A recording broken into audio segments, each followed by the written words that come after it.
Assalamualaikum warahmatullahi wabarakatuh. Salam hormat bagi pendengar setia. Terima kasih sudah selalu mendengarkan konten dari Ruang Kehidupan. Kisah kali ini akan menceritakan tentang seorang ibu bernama Aisyah, perempuan sederhana yang penuh kasih sayang meski hidupnya pas-pasan. Ia tinggal bersama suaminya, Fahri, dan 8 anak yang selalu menjadi alasan ia bertahan. Namun, di balik kebahagiaan sederhana itu, perlahan muncul tanda-tanda retaknya rumah tangga. Suami yang dulu penuh janji mulai berubah sikap. Akankah Aisyah mampu bertahan ketika badai yang lebih besar menghantam hidupnya?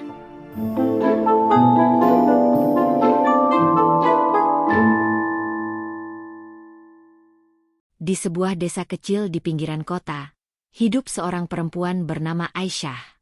Usianya belum genap 40 tahun. Tetapi wajahnya terlihat lebih tua dari usianya. Keriput di sudut matanya muncul bukan karena usia, melainkan karena perjalanan hidup yang penuh tantangan. Meski begitu, ada sesuatu yang tidak pernah hilang darinya, senyum dan kasih sayang untuk anak-anaknya.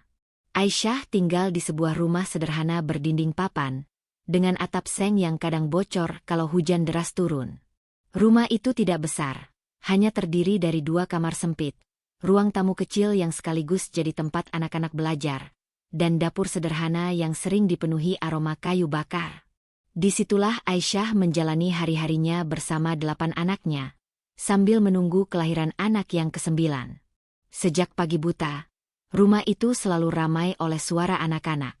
Ada yang berebut sandal, ada yang menangis karena tidak kebagian sarapan, ada juga yang sibuk mencari buku tulis yang entah terselip di mana. Aisyah sudah terbiasa dengan semua itu.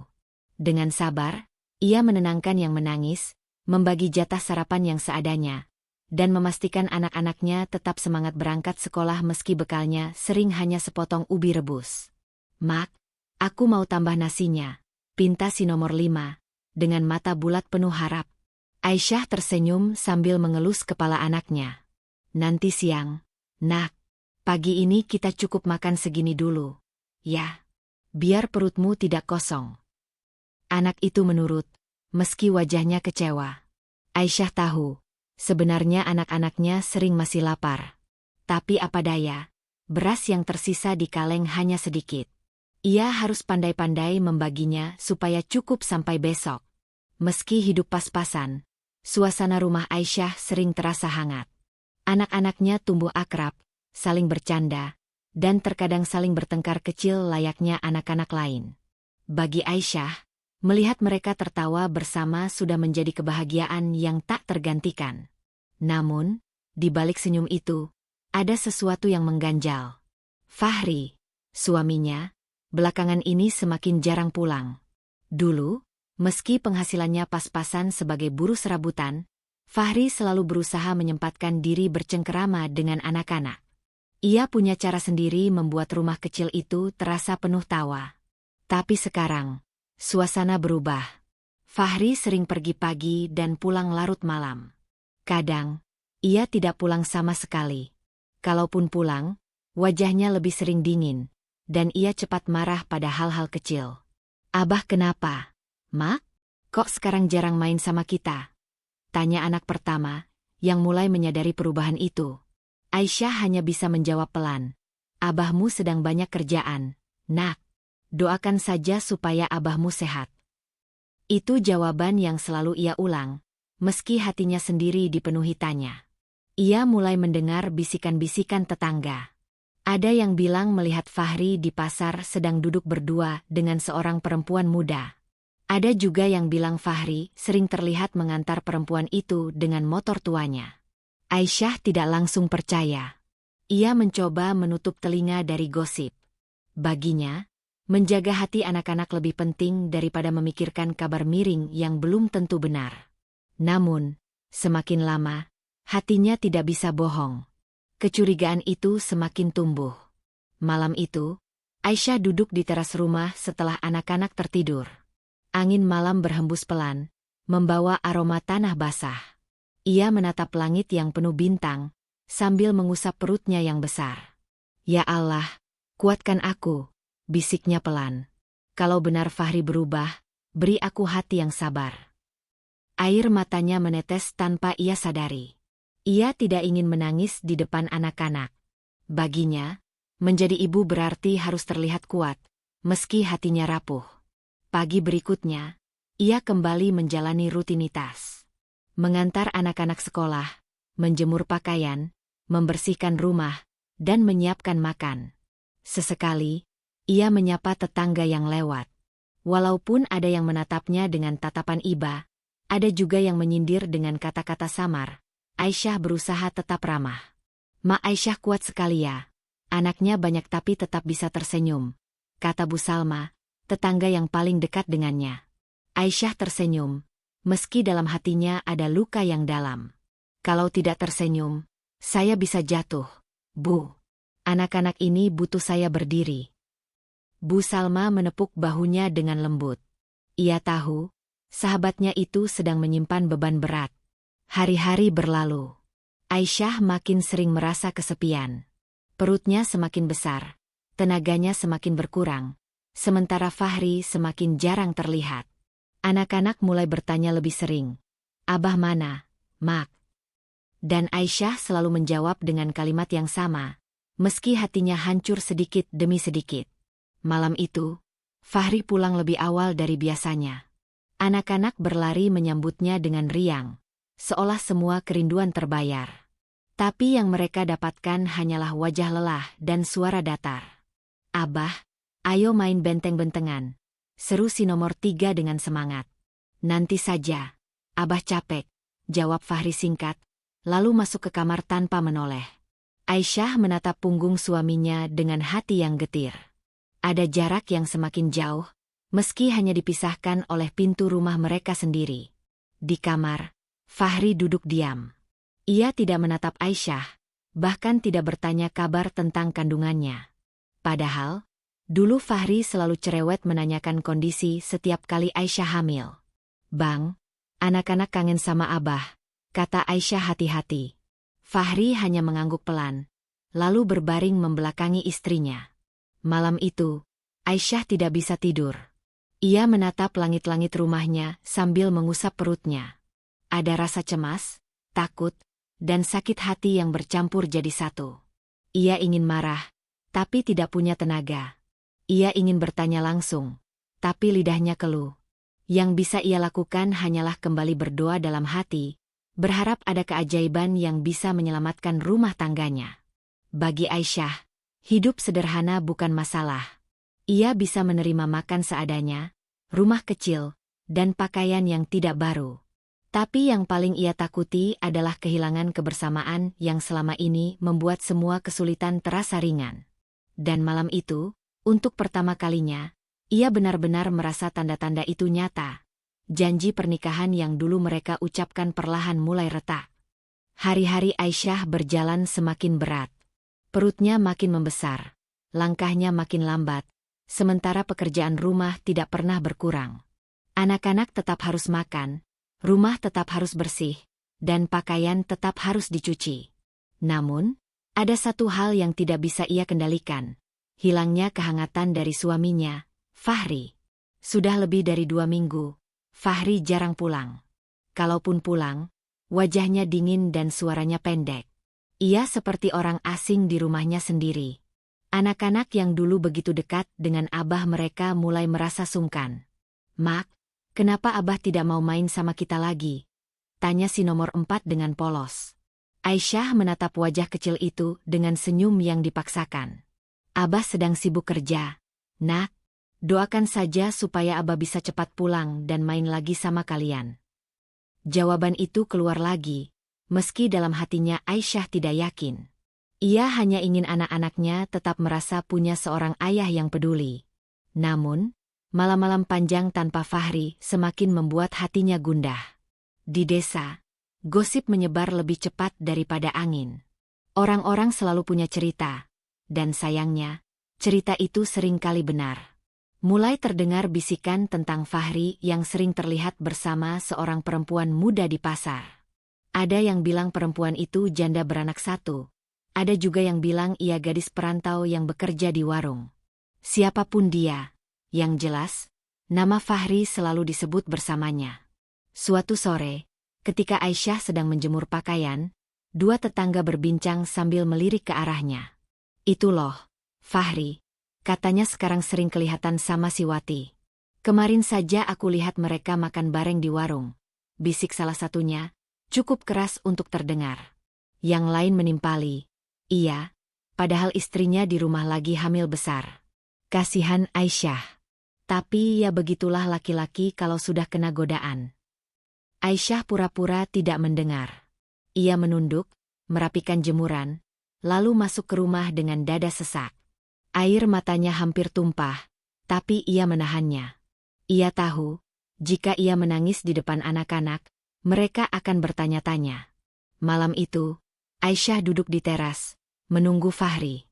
Angin dingin menusuk kulit, tapi ia tetap bertahan. Jam sudah menunjukkan pukul 10 malam. Fahri belum juga datang. Anak-anak sudah tertidur. Sebagian masih berbisik lirih menanyakan abah mereka. Ketika akhirnya suara motor tua itu terdengar di kejauhan, hati Aisyah berdebar.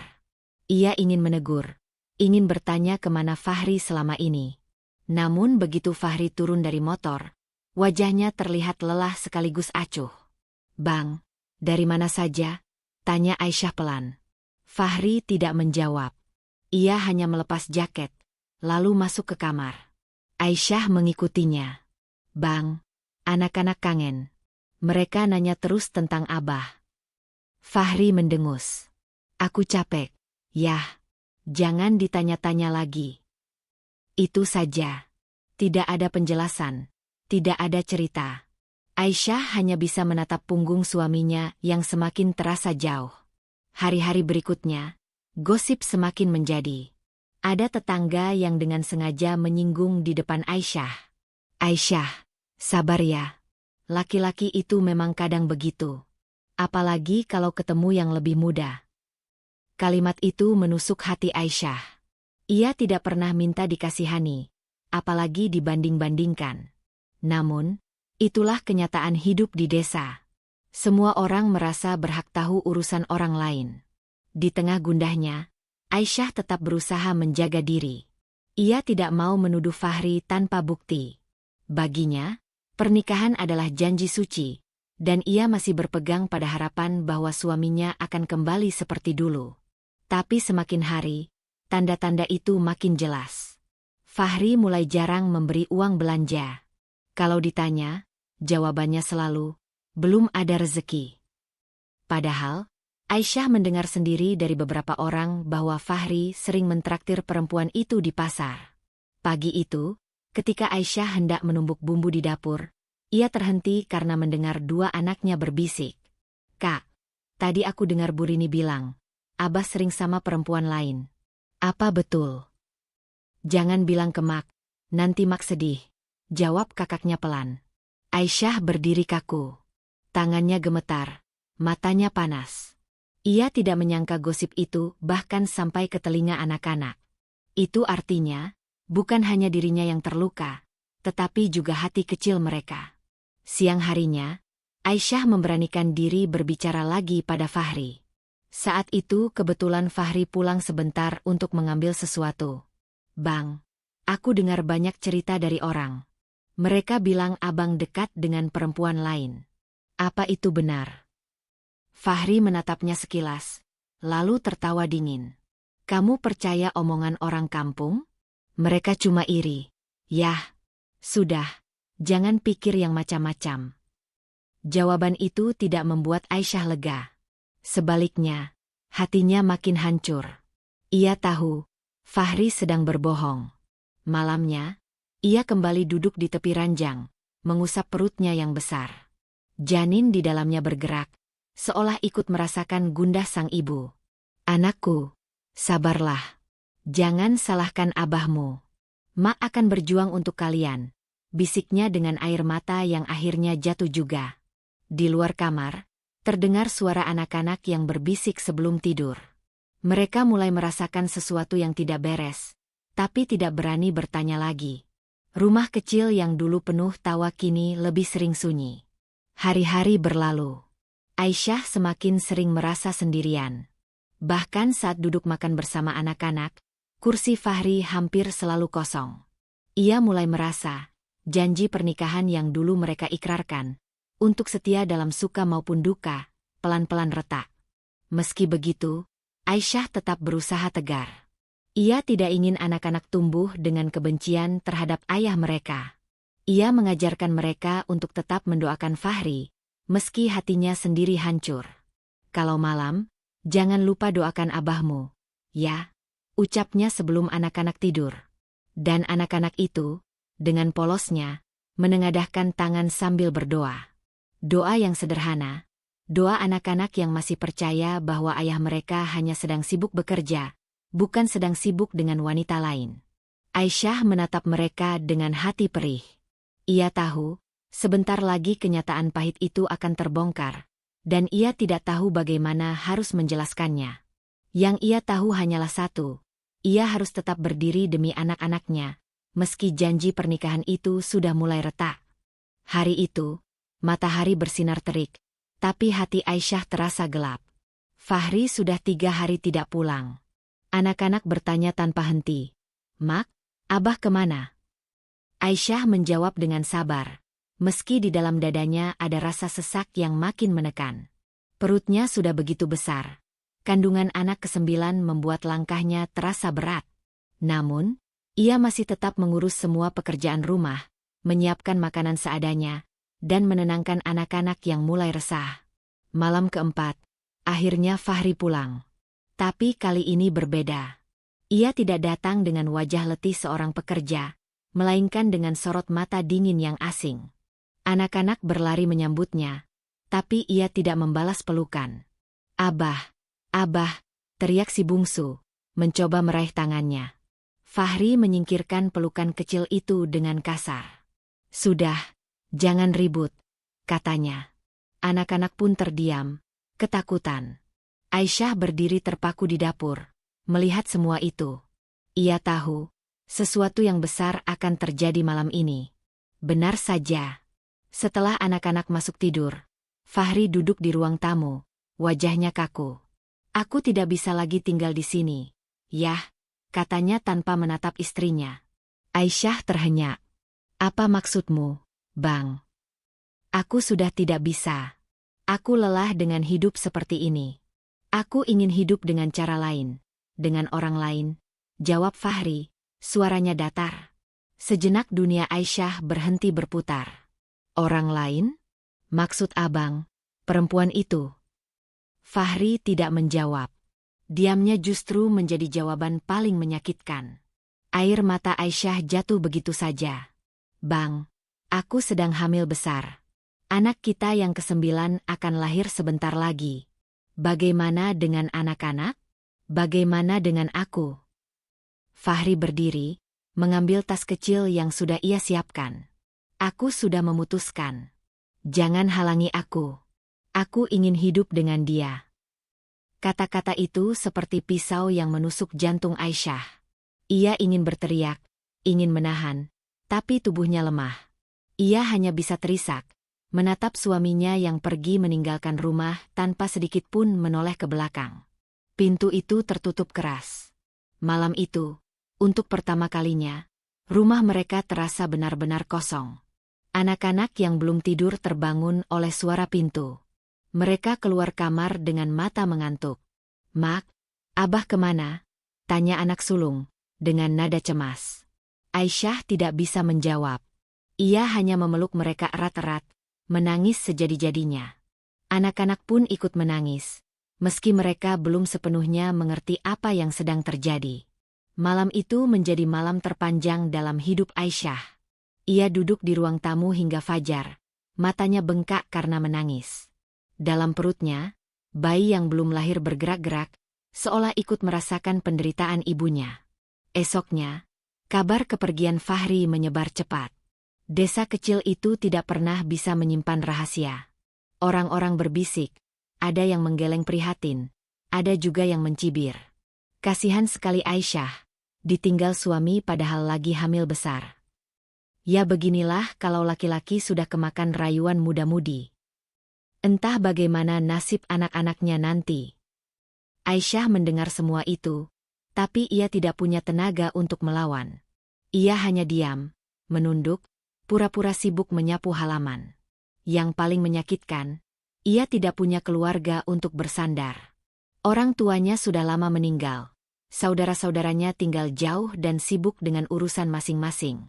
Satu-satunya keluarga yang ia punya hanyalah anak-anaknya, yang kini memandangnya dengan mata bingung dan penuh tanya. Hari-hari berikutnya menjadi ujian berat. Tanpa Fahri, rumah itu semakin terasa sempit dan pengap. Uang belanja tidak ada, sementara kebutuhan terus berjalan.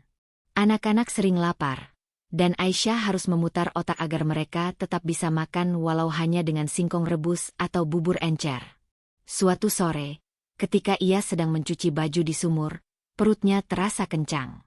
Ia berjongkok sambil memegangi perut, menahan sakit yang datang tiba-tiba. Anak nomor 2 berlari menghampiri. "Mak, kenapa? Mak sakit." Aisyah menarik napas panjang, berusaha tersenyum meski keringat dingin mengucur. "Tidak apa-apa, Nak. Tolong ambilkan air minum." Dalam hatinya, ia ketakutan. Bagaimana kalau tiba-tiba ia melahirkan? Siapa yang akan menolongnya? Fahri sudah pergi, dan ia tidak punya siapa-siapa. Malamnya, ia duduk di teras sendirian. Udara dingin menusuk tulang, tapi ia tidak peduli. Ia menatap langit gelap tanpa bintang, hatinya terasa hancur. "Ya Allah," bisiknya lirih. "Kenapa kau biarkan aku sendirian di saat selemah ini? Bagaimana aku harus bertahan untuk anak-anak?" Air matanya jatuh tanpa henti. Untuk pertama kalinya, Aisyah merasa benar-benar tidak berdaya. Ia bukan hanya kehilangan suami, tapi juga kehilangan harapan. Namun, ketika ia masuk ke kamar, pemandangan itu membuat hatinya luluh. Anak-anaknya tidur berjejer rapat di atas tikar, saling memeluk untuk mengusir dingin. Wajah polos mereka yang damai membuat Aisyah tersadar. Ia tidak boleh menyerah. Ia mendekat, mengusap rambut anak-anaknya satu persatu. "Kalianlah keluarga Mak sekarang. Mak akan tetap ada buat kalian, apapun yang terjadi." Malam itu, meski hatinya hancur, Aisyah berjanji pada dirinya sendiri. Ia akan bertahan, meski harus sendirian. Namun, rasa sakit karena dicampakkan di saat ia lemah tidak pernah hilang. Setiap kali ia melihat perutnya yang besar, ia teringat pada janji Fahri dulu saat mereka menikah. Untuk setia, untuk bersama dalam susah dan senang. Semua janji itu kini lenyap bersama langkah Fahri yang meninggalkannya demi wanita lain. Bagi Aisyah, malam ketika pintu itu tertutup keras adalah malam di mana dunianya runtuh. Tapi ia juga tahu, dari reruntuhan itu, ia harus membangun kembali hidupnya, demi anak-anak yang kini hanya punya dirinya sebagai sandaran. Sejak Fahri pergi meninggalkan rumah, hari-hari Aisyah berubah menjadi perjuangan yang penuh air mata. Pagi bukan lagi waktu yang membangkitkan semangat, melainkan awal dari kekhawatiran panjang. Apakah hari itu anak-anak bisa makan? Apakah ia kuat mengerjakan semua pekerjaan rumah? Apakah bayinya dalam kandungan tetap sehat meski tubuhnya lemah? Anak-anak yang biasanya riang kini sering terdiam. Mereka tahu ada sesuatu yang hilang dari rumah itu. Kursi di ruang makan yang biasanya ditempati Fahri selalu kosong. Suara motor tuanya yang dulu menjadi tanda Abah pulang, kini tak terdengar lagi. Malam hari adalah saat yang paling berat bagi Aisyah. Ketika anak-anak sudah tertidur, ia duduk di ruang tamu, menatap gelap. Air matanya mengalir tanpa bisa ia cegah. Ia menangis sejadi-jadinya, memeluk perut besarnya, merasa sendirian dalam dunia yang begitu kejam. "Ya Allah, aku lemah. Aku tidak tahu harus bagaimana. Aku tidak punya siapa-siapa. Hanya Engkau tempatku bersandar." Lirihnya dalam doa yang bercampur tangis. Tangisan itu sering terdengar oleh anak-anaknya yang belum lelap tidur. Pernah suatu malam, si nomor 6 bangun dan mendapati ibunya menangis di lantai. Ia mendekat, mengusap bahu ibunya dengan tangan kecilnya. "Mak, jangan nangis. Aku sayang Mak," katanya polos. Aisyah langsung memeluk anak itu, air matanya semakin deras. "Iya, Nak, Mak juga sayang kalian semua. Mak hanya lelah. Tapi Mak janji tidak akan tinggalkan kalian. Anak itu mengangguk, lalu kembali tidur di pangkuan ibunya. Saat itulah Aisyah sadar. Meski dunia mencampakkannya, ia masih punya alasan untuk terus berdiri, anak-anaknya. Hari-hari berikutnya tetap penuh kesedihan. Namun, di balik air mata yang setiap malam jatuh, sedikit demi sedikit tumbuh tekad dalam hati Aisyah. Ia mulai berpikir, tidak mungkin ia terus menangis tanpa berbuat apa-apa. Anak-anaknya membutuhkan makan, pendidikan, dan kasih sayang. Kalau ia hancur, mereka pun akan ikut hancur. Pagi itu, setelah menyiapkan sarapan sederhana berupa ubi rebus, Aisyah duduk di dapur sambil menatap api kayu bakar yang mulai padam. Ia berdoa dalam hati, "Ya Allah, beri aku kekuatan. Kalau aku harus berjuang sendiri, jadikan aku kuat. Jangan biarkan anak-anakku kelaparan." Doa itu ia ulang-ulang. Setiap kali hatinya hampir menyerah. Tetangga mulai memperhatikan keadaan Aisyah. Ada yang benar-benar prihatin, ada pula yang sekadar ingin tahu. Bu Salma, tetangga baik hati, sering datang membawa sedikit makanan atau sekadar menemani. Suatu sore, ketika Aisyah sedang duduk di teras dengan wajah letih, Bu Salma menghampiri. Ia membawa sebakul pisang. "Aisyah, ini sedikit rezeki dari kebun. Jangan ditolak, ya," katanya dengan senyum tulus. Aisyah menahan air mata. "Bu, saya malu. Terus-terusan merepotkan." "Jangan begitu. Kita ini tetangga, harus saling bantu. Kau perempuan kuat, Aisyah. Jangan biarkan dirimu hancur hanya karena ulah Fahri," ucap Bu Salma dengan suara mantap. Kata-kata itu menusuk hati Aisyah, tapi juga memberi semangat. Ia mulai sadar, meski ditinggalkan suami, ia tidak benar-benar sendirian. Masih ada orang yang peduli, masih ada doa yang menguatkan. Malamnya, Aisyah kembali menangis dalam doa. Tapi kali ini, tangisnya berbeda. Ada tekad yang mulai tumbuh di balik isakannya. "Ya Allah, aku tidak meminta suamiku kembali. Aku hanya meminta Engkau beri aku kekuatan untuk menghidupi anak-anakku. Jangan biarkan mereka merasa tidak punya masa depan. Biarkan aku jadi perisai bagi mereka, meski tubuhku lemah." Doa itu menjadi titik balik kecil dalam dirinya.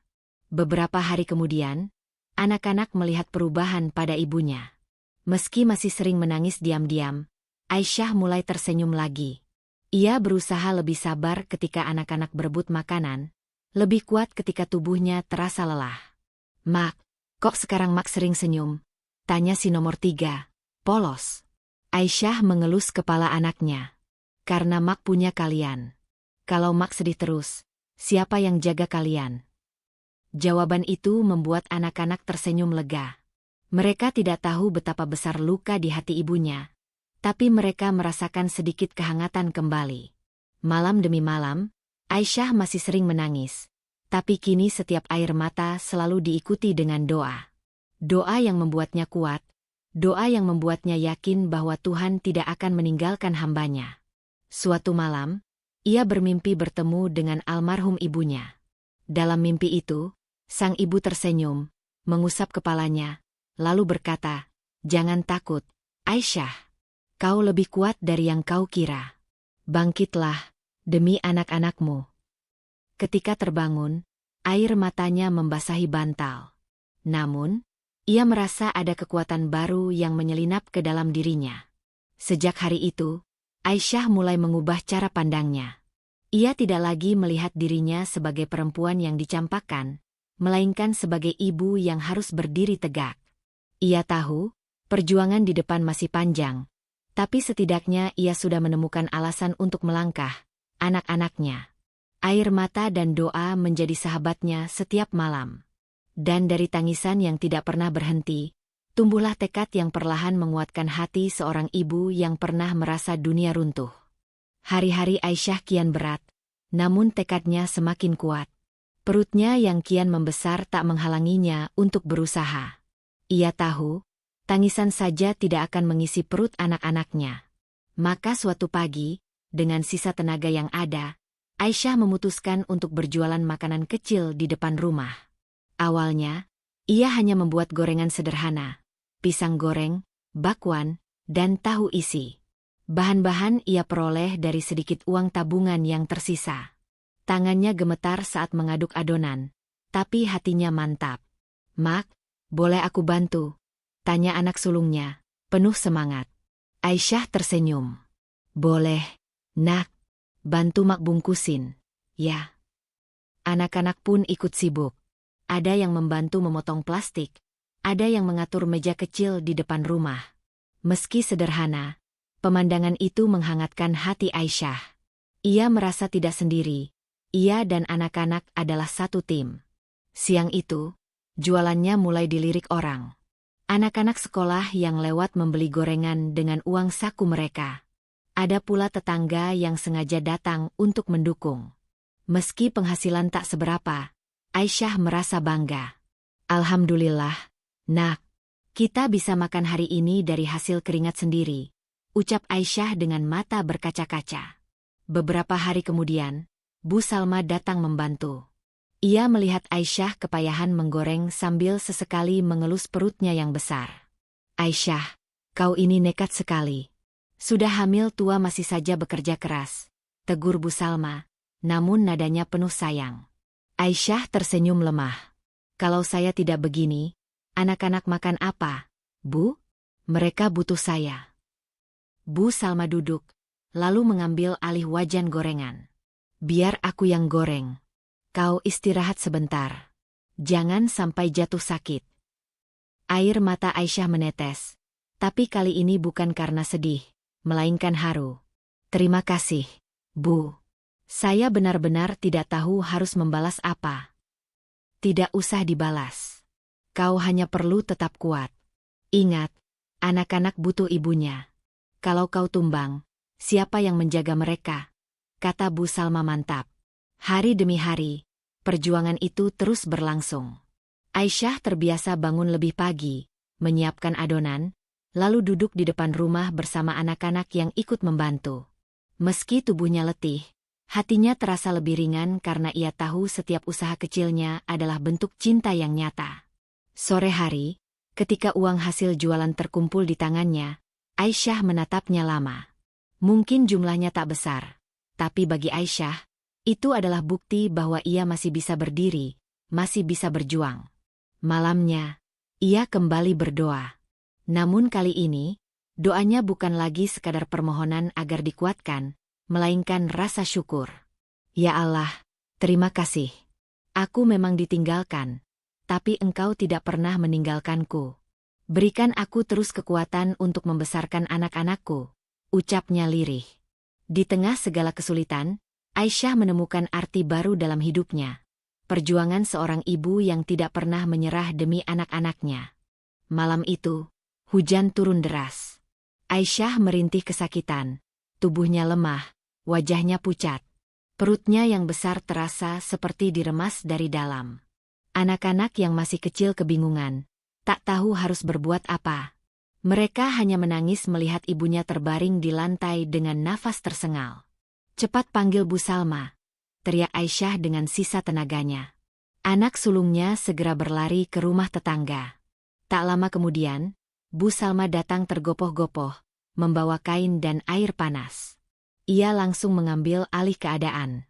"Aisyah, bertahanlah. Kau harus kuat. Anakmu sudah ingin lahir," ucap Bu Salma sambil menggenggam tangan Aisyah erat-erat.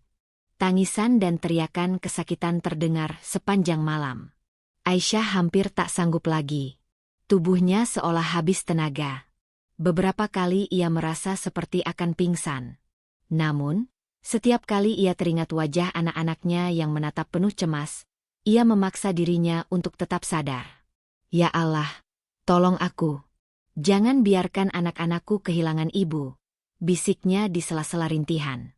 Akhirnya, setelah perjuangan panjang, tangisan bayi pecah di ruangan sempit itu. Bayi laki-laki mungil lahir dengan selamat. Tangisan itu begitu nyaring, seakan membawa harapan baru bagi keluarga yang hampir putus asa. Aisyah menangis, bukan lagi karena sakit, melainkan karena lega. Meski tubuhnya nyaris tak bergerak, ia tersenyum melihat bayinya digendong Bu Salma. "Anakmu sehat, Aisyah. Laki-laki, kuat," kata Bu Salma sambil mengusap keringat di dahi Aisyah. Air mata Aisyah mengalir deras. "Alhamdulillah, terima kasih, ya Allah." Namun proses melahirkan itu meninggalkan luka besar. Aisyah hampir kehilangan nyawanya. Tubuhnya lemah. Bahkan untuk bangun dari tempat tidur saja ia butuh bantuan. Tapi anehnya, dari kejadian itu justru tumbuh tekad baru dalam hatinya. "Kalau tadi aku bisa bertahan melahirkan meski hampir mati, maka aku juga bisa bertahan menjalani hidup ini," ucapnya dalam hati. Sejak hari itu, Aisyah membuat janji pada dirinya sendiri. Ia tidak akan lagi larut dalam luka ditinggalkan suami. Tangisannya cukup sampai di situ. Mulai sekarang, ia akan berdiri dengan kekuatannya sendiri. Anak-anaknya butuh teladan, bukan ibu yang terus menangisi nasib. Meski tertatih, Aisyah perlahan bangkit. Ia kembali berjualan, meski tubuhnya masih lemah. Anak-anak bergantian menjaga adiknya yang baru lahir. Sementara Aisyah duduk di depan rumah menjajakan dagangannya. Wajahnya kini berbeda, lebih tegar, lebih berani. Setiap kali ia menatap bayinya yang tertidur pulas, ia selalu teringat janji itu. Tak ada lagi penyesalan. Yang ada hanya langkah maju, demi 9 anak yang kini sepenuhnya bergantung padanya. Hari-hari setelah kelahiran bayi ke-9 menjadi babak baru dalam hidup Aisyah. Meski tubuhnya belum sepenuhnya pulih, ia tetap duduk di depan rumah dengan dagangannya. Semula hanya gorengan, tapi lama-kelamaan ia menambah menu. Bubur kacang hijau, lontong sayur, bahkan es teh manis dalam plastik. Tetangga yang dulu hanya sekadar kasihan, kini mulai benar-benar menjadi pelanggan. Anak-anak sekolah menjadikan gorengan Aisyah sebagai jajanan favorit, sementara ibu-ibu yang pulang dari pasar sering mampir membeli buburnya. Lambat laun, uang yang terkumpul setiap hari semakin stabil. "Mak, hari ini laku banyak," seru anak keduanya sambil menghitung uang receh dengan wajah berbinar. Aisyah tersenyum. "Alhamdulillah, Nak. Itu semua hasil kerja kita bersama." Anak-anak memang menjadi bagian penting dari usahanya. Si sulung membantu belanja ke pasar pagi-pagi sekali. Anak yang lain bergantian menjaga adik bayi, sementara yang lain membantu membungkus dagangan. Rumah kecil mereka yang dulu penuh kesedihan, kini ramai oleh tawa, hiruk-pikuk, dan semangat kerja. Bu Salma, yang sejak awal mendukung, ikut senang melihat perubahan itu. "Lihatlah, Aisyah, kau sudah bisa berdiri di atas kakimu sendiri. Ini berkat kerja kerasmu dan doa-doamu." Aisyah hanya bisa tersenyum haru. Ia tidak menyangka, dari titik paling gelap dalam hidupnya, kini ia menemukan cahaya baru. Meskipun begitu, perjuangan tentu belum berhenti. Ia masih harus mengatur uang sehemat mungkin agar cukup untuk kebutuhan sehari-hari. Kadang ada hari di mana dagangan tak laku, dan mereka harus makan seadanya. Namun bedanya, kali ini Aisyah tidak lagi merasa sendiri. Ia punya anak-anak yang selalu siap membantu, dan ia punya keyakinan bahwa ia bisa melewati semuanya. Malam hari, ketika anak-anak tidur, Aisyah duduk termenung menatap bayi kecilnya. Dalam hati ia berbicara, "Nak, kau lahir di saat ibumu hampir menyerah. Tapi tangisanmu memberi aku harapan. Kau adalah tanda bahwa hidup harus terus berjalan." Perlahan, kepercayaan dirinya tumbuh. Ia mulai berani menerima pesanan dari acara kecil di kampung, seperti arisan atau pengajian.